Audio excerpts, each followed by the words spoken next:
Chainsaw Man is gearing up to be one of the most anticipated anime releases of 2022, and since its release, a huge fanbase has emerged. Main protagonist Denji transforms into a human-devil hybrid after making a deal with his devil dog Pochta, giving him the ability to alter both arms and his head into chainsaws with one rip of a cord located in the middle of his chest. In today's video, I'll be teaching you guys how to draw Denji in a few easy steps. So grab yourself some paper, an eraser, a pencil, a black pen, and a fine liner, and let's get started. So to begin with, guys, you're going to want to draw a circle in the center of your page. From there, that's where you're going to draw in the chin, the neck, as well as a guideline that will just go through the center of the circle. This is going to be where your eyes are going to go.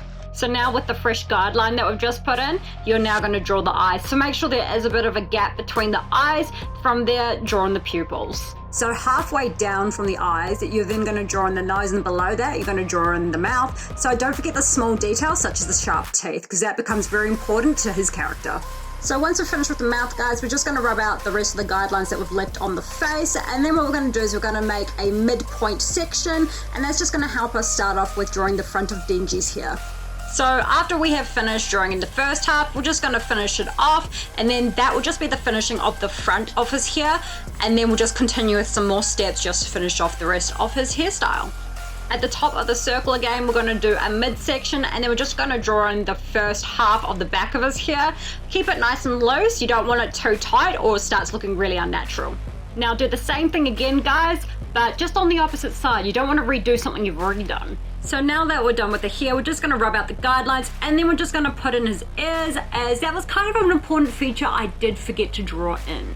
For the next part, what we're going to do is we're just going to draw in the rest of the detailing in his hair. So this has just been broken down into steps just to make life a little bit easier for you.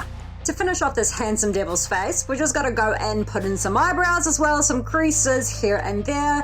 And once that's done, we'll move on to the body. From the base of the neck, we're just going to draw in a couple of shapes. What this is going to do is it's just going to create the form of the body, and then we'll be able to add in such things as his arms and his ripcord. So starting off with the right arm, guys, we're just going to draw in two oval circles, just overlapping each other a bit. Then once you've done the first half, we're then going to follow in with the second half. So if you can just draw these shapes here, that will have the right arm nearly finished. So once we've done that, guys, you're now going to have to rub out the guidelines, and then that will leave us with a nice muscular right arm. So at the base of the arm, guys, we're just going to draw in this weird looking shape here, and then from there you're going to draw in 3 lines, and this is just going to be the beginning of his fingers. Okay, so using those guidelines that we've just drawn in, guys, you're going to draw in some of the fingers that is needed for the hand. Make sure that they are nice and rounded, because we want the hand looking as natural as possible. Next, you guys are going to need to rub out the guidelines placed in the hands, and like shown in this video, you are now going to draw in the other finger. Below the finger you have just drawn, guys, you're just going to draw in a little circle, and then you're going to fill out the rest of the thumb. So now that we've finished drawing pretty much the base of the hand, we now need to go and rub out any guidelines that we have left, and then fill in the extra details.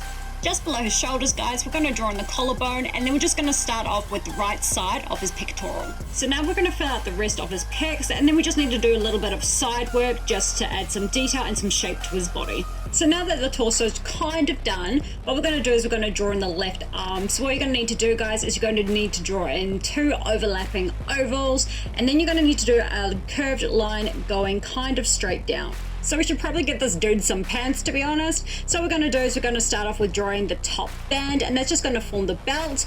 Then what you're going to do is you're just going to fill in the extra details such as the pants loop as well as the buckle.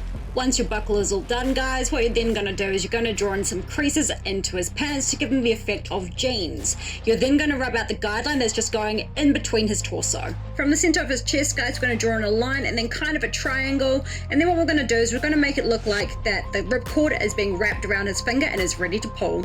So what we're going to do now, guys, is we're just going to jump to the torso and a few other parts of his body just to add a little bit of detail. Right now it is looking a bit flat, and from doing this it'll just give him a bit more shape. When you are fully happy with your drawing, what you're going to do is you're going to grab yourself a black pen or a fine liner, and you're just going to go around your drawing that you've just created. This also gives you opportunity to do some touch-ups as well as rub out any leftover lines that you may have left behind. So now the outlining is all finished, you should have a complete drawing, but if you want to add some color, feel free to do so. This is probably my favorite part, so I've just gone in, add some color, some shadow just to make it pop.